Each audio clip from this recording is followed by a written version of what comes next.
NET presents USA Poetry. This program is devoted to the work of Robert Lowell.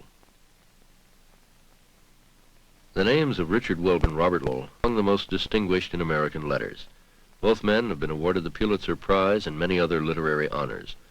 Both poets tend to employ traditional forms with the greatest technical mastery, and both men are scholars and teachers as well as poets.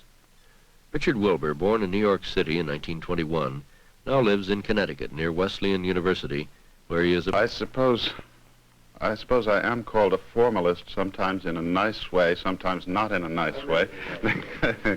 But I think you simply have to have a disposition to worry about that aspect of the poem, and for some reason that's always been a strong inclination of mine. I'm not, of course, interested in making little doilies, and I don't really feel any specific and dissociated formalistic excitement about any poems, mine or anyone else's. I'm interested in what's being said, but I suppose I'm more interested than many people are in what can be said by way of the formal means.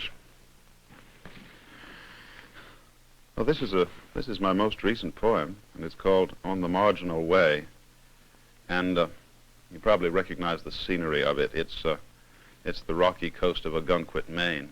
Some of the oldest rocks in the country are there, and this is a poem about someone in this time, with his head full of this time, looking at the ancient coastal rocks. On the Marginal Way. Another cove of shale, but the beach here is rubbled with strange rock that is sleek, fluent, and taffy pale. I stare, reminded with a little shock how by a shore in Spain George Borrow saw 100 women basking in the raw.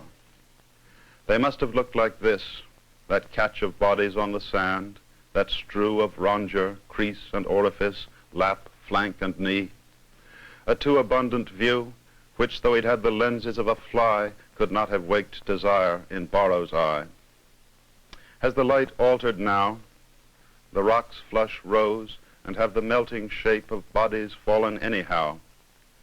It is a Jericho of blood and rape, some desert town despoiled, some caravan pillaged, its people murdered to a man, and those who murdered them galloping off, a rumpling line of dust like the waves' white withdrawing hem. But now the vision of a colder lust clears as the wind grows chill and all is grayed by a swift cloud that drags a carrion shade. If these are bodies still, theirs is a death too dead to look asleep, like that of Auschwitz's final kill, poor slaty flesh abandoned in a heap, and then, like sea rocks buried by a wave, bulldozed at last into a common grave.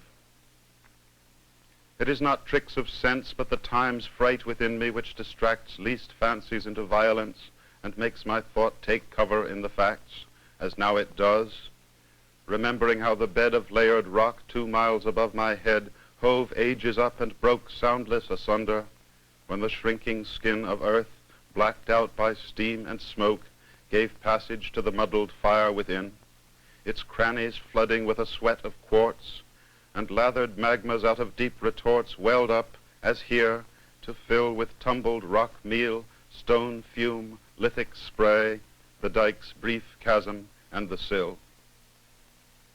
Weathered until the 6th and human day by sanding winds and water, scuffed and brayed by the slow glacier's heel, these forms were made that now recline and burn, comely as Eve and Adam, near a sea transfigured by the sun's return. And now 3 girls lie golden in the lee of a great arm or thigh, and are as young as the bright boulders that they lie among. Though high above the shore on someone's porch, spread wings of newsprint flap the tidings of some dirty war, it is a perfect day. The waters clap their hands and kindle, and the gull in flight loses himself at moments, white in white, and like a breaking thought, joy for a moment floods into the mind, blurting that all things shall be brought to the full state and stature of their kind by what has found the manhood of this stone. May that vast motive wash and wash our own.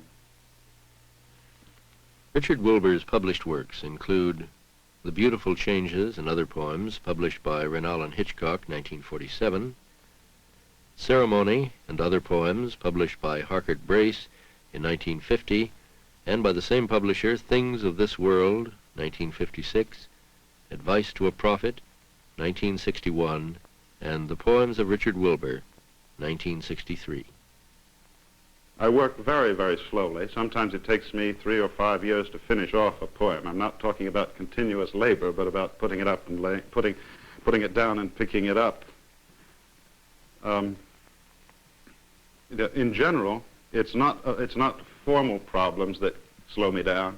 It's thinking, something at which I'm very slow, and it sometimes will hold me up for a year and a half, thinking about some way to make my next point, or some way of discovering what my next point is to be. Here's a poem called Love Calls Us to the Things of This World. The eyes open to a cry of pulleys, and spirited from sleep the astounded soul hangs for a moment bodiless and simple as false dawn. Outside the open window, the morning air is all awash with angels. Some are in bed sheets, some are in blouses, some are in smocks, but truly there they are. Now they are rising together in calm swells of halcyon feeling, filling whatever they wear with the deep joy of their impersonal breathing. Now they are flying in place, conveying the terrible speed of their omnipresence, moving and staying like white water. And now of a sudden they swoon down into so rapt a quiet that nobody seems to be there. The soul shrinks from all that it is about to remember, from the punctual rape of every blessed day, and cries, "Oh, let there be nothing on earth but laundry, nothing but rosy hands in the rising steam, and clear dances done in the sight of heaven." Yet, as the sun acknowledges with a warm look the world's hunks and colors, the soul descends once more in bitter love to accept the waking body, saying now in a changed voice as the man yawns and rises, "Bring them down from their ruddy gallows. Let there be clean linen for the backs of thieves. Let lovers go fresh and sweet to be undone, and the heaviest nuns walk in a pure floating of dark habits, keeping their difficult balance." I remember when the bomb fell on Hiroshima, a fellow soldier said to me, "I bet you can't write a poem about this." And I wouldn't take his bet. I finally discovered an approach that was not only going to say, "Don't drop the bomb," not only going to reflect my fear about it, but would make it a good poem. A poem called Advice to a Prophet, which comes in on the subject through some things that I remember Bertrand Russell saying, and the chairman of the AEC, talking about the likely consequences for plant life and animal life of any large amount of radiation in the atmosphere. Through thinking of the disappearance of carrots and the white-tailed deer and so on, it became possible in some way to approach the enormity of the subject. Advice to a Prophet. When you come, as you soon must, to the streets of our city, mad-eyed from stating the obvious, not proclaiming our fall, but begging us in God's name to have self-pity, spare us all word of the weapons, their force and range, the long numbers that rocket the mind. Our slow, unreckoning hearts will be left behind, unable to fear what is too strange. Nor shall you scare us with talk of the death of the race. How should we dream of this place without us? The sun mere fire, the leaves untroubled about us, a stone look on the stone's face. Speak of the world's own change.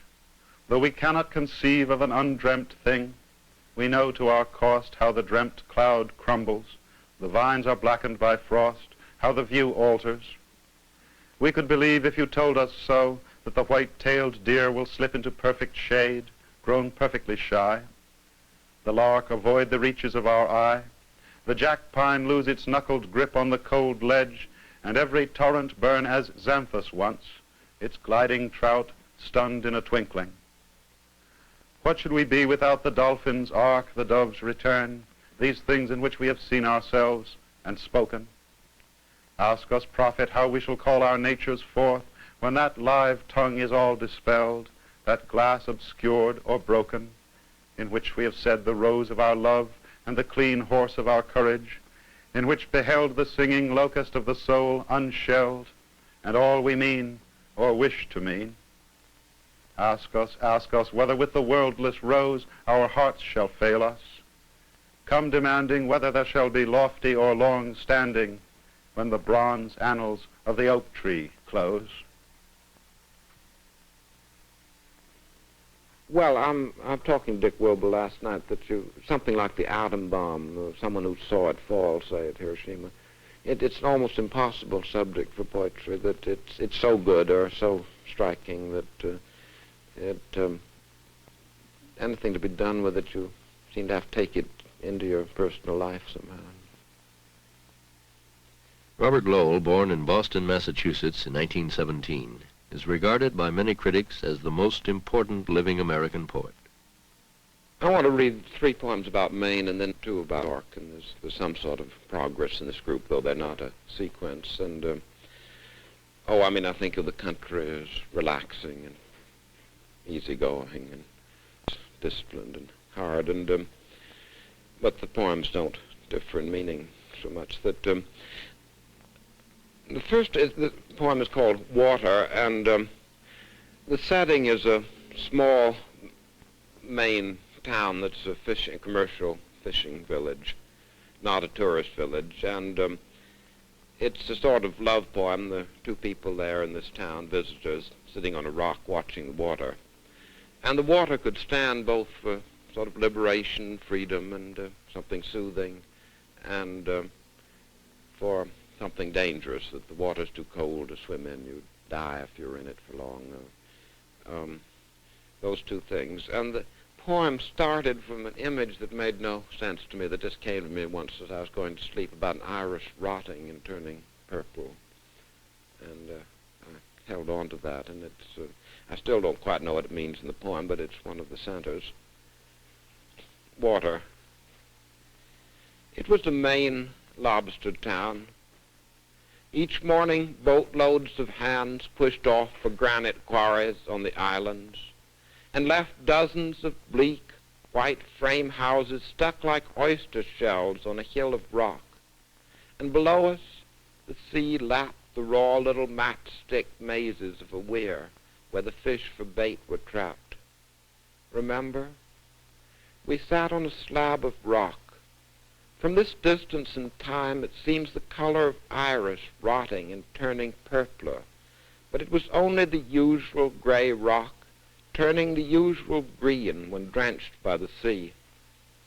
The sea drenched the rock at our feet all day and kept tearing away flake after flake. One night you dreamed you were a mermaid clinging to a wharf pile and trying to pull off barnacles with your hands. We wished our 2 souls might return like gulls to the rock. In the end, the water was too cold for us.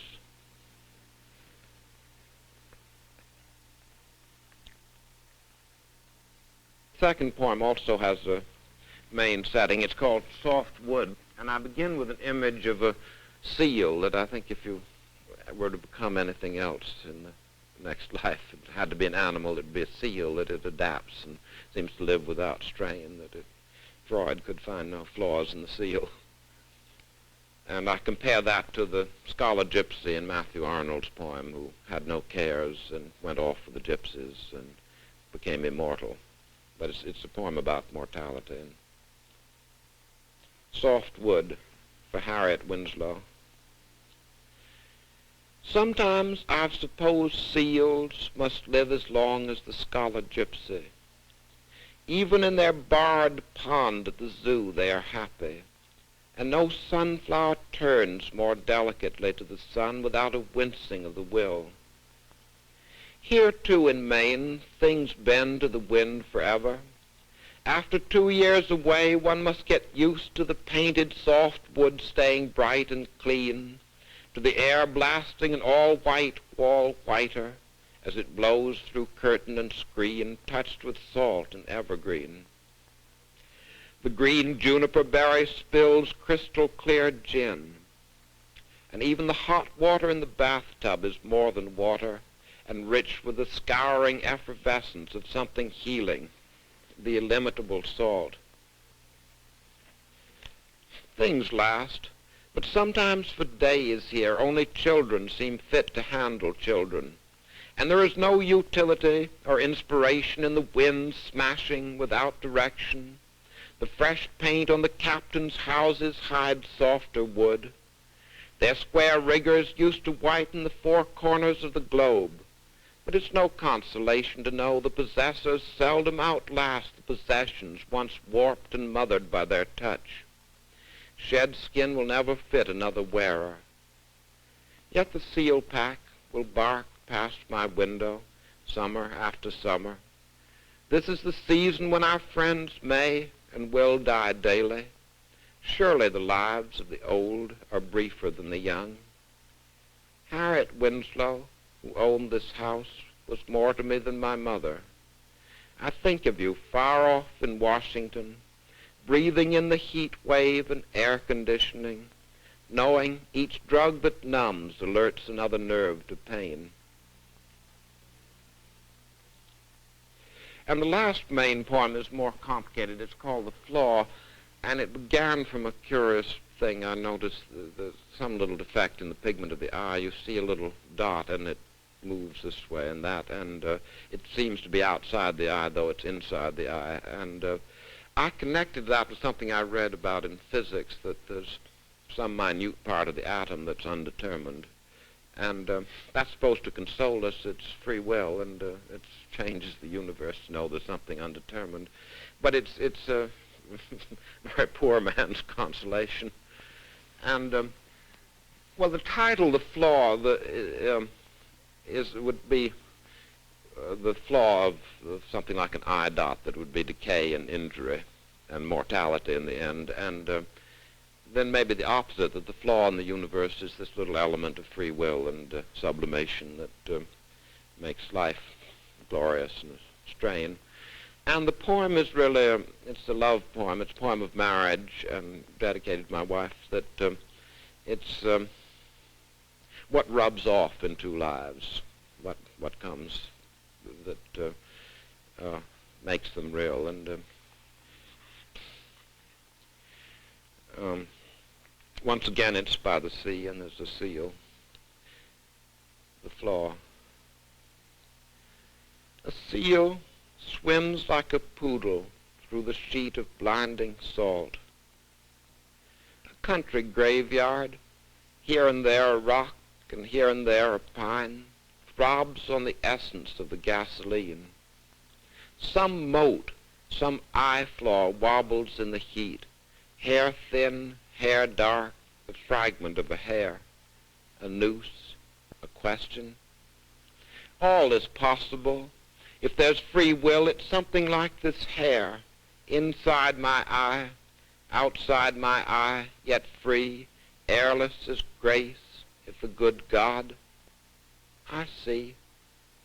Our bodies quiver. In this rustling air, all's possible, all's unpredictable. Old wives and husbands, look, their gravestones wait in couples with the names and half the date. One future and one freedom.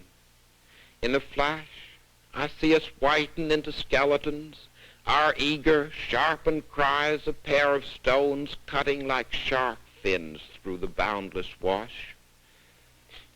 Two walking cobwebs, almost bodiless, crossed paths here once, kept house and lay in beds. Your fingertips once touched my fingertips and set us tingling through 1,000 threads. Poor pulsing fetch, champêtre. The summer slips between our fingers into nothingness. We too lean forward as the heat waves roll over our bodies, grown insensible, ready to dwindle off into the soul. Two motes, or eye flaws, the invisible, hope of the hopeless, launched and cast adrift on the great flaw that gives the final gift. Dear figure, curving like a question mark, how will you hear my answer in the dark? That thing you see in country graveyards, sometimes, usually the husband has died first and his dates are there, 18-something, 19-something. Then you have the wife's birth date, then the 19 and 2 blanks left for her feeling of finality.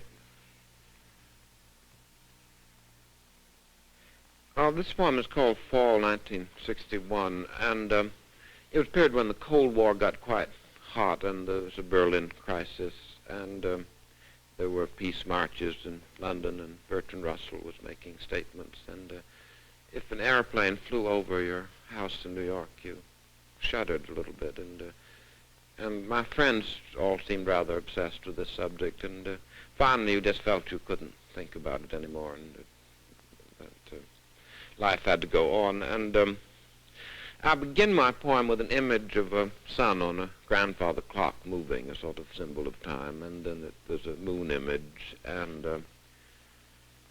then the thing that I kept trying to work in, I had an image of a Baltimore oriole's nest, and the oriole itself visible swinging back and forth, and that seemed musical and nice to me, though the lines didn't mean much to anyone else, and I tried to work them in, and I think the poem begins with sort of fixed time, something mechanical, and like the manufacturing the atom bomb, and ends with an image of freedom and nature, but also possibility of sort of a nature where man no longer exists. And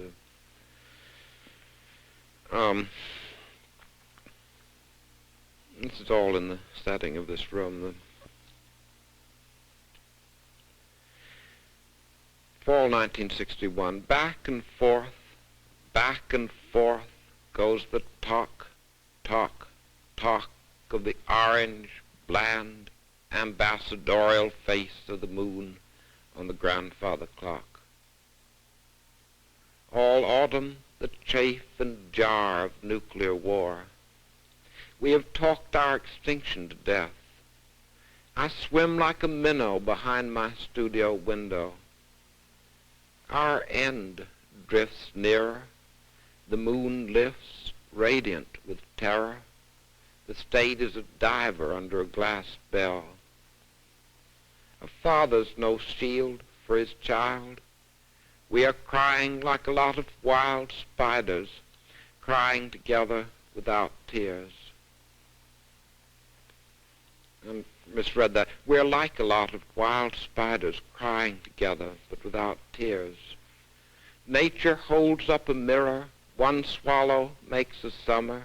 It's easy to tick off the minutes, but the clock can stick.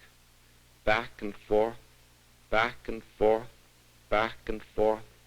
My one point of rest is the orange and black oriole's swinging nest. Those lines about the spider are curious. That my daughter, who was aged about 5, I think at the time, happened to be listening to a radio program, and Anton Webern's music came on, and I said, this is music you won't like. It's difficult for grown-ups, and asked her what it sounded like, and she said, it's like a lot of wild wolves through the woods walking.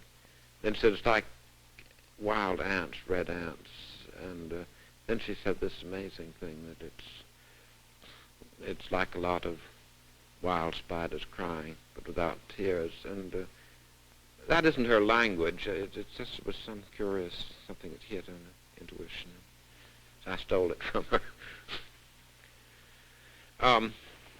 Now the last poem is called The Opposite House, and there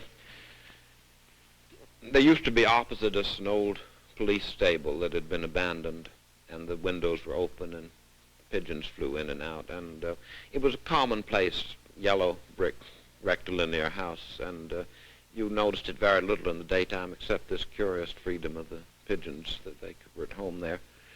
And it faced our bedroom, and at night the shades were usually drawn so one didn't see it. But one hot spring night, the shades were up and the window was open, and I looked out, and there was a kind of glow. Lights were on the house, and it suddenly seemed transformed and looked like something in Spain or in South America, Latin American culture. And well, Latin American culture is very close in this region with Puerto Ricans, and I'd been reading Hugh Thomas's History of the Spanish Civil War, and one of the terrifying things is that there were outbreaks on both sides. Then suddenly both sides were taking people out and sending them before firing squads, and this curious world of police and criminals and revolt and fascism and republicanism and so forth. The poem before is a picture of nuclear war. This is a sort of hallucinatory picture of Civil War terror.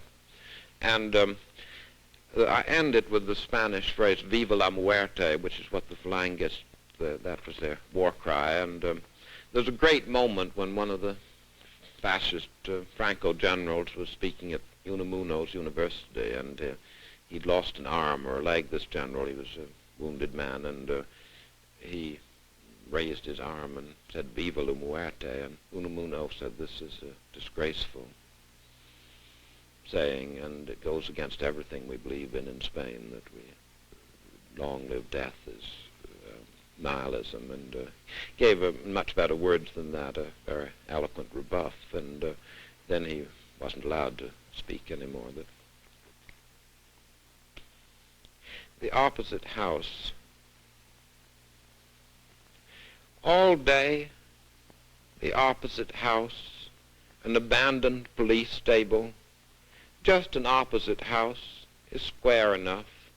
6 floors, 6 windows to a floor, pigeons ganging through broken windows and cooing like gangs of children tooting empty bottles. Tonight, though, I see it shine in the azores of my open window. Its manly, old-fashioned lines are gorgeously rectilinear. It is like some firework to be fired at the end of the garden party, some Spanish casa, luminous with heraldry and murder, marooned in New York. A stringy policeman is crooked in the doorway, one hand on his revolver. He counts his bullets like beads. 2 on horseback sidle the crowd to the curb. A red light whirls on the roof of an armed car, plodding slower than a turtle. Deterrent terror, viva la muerte.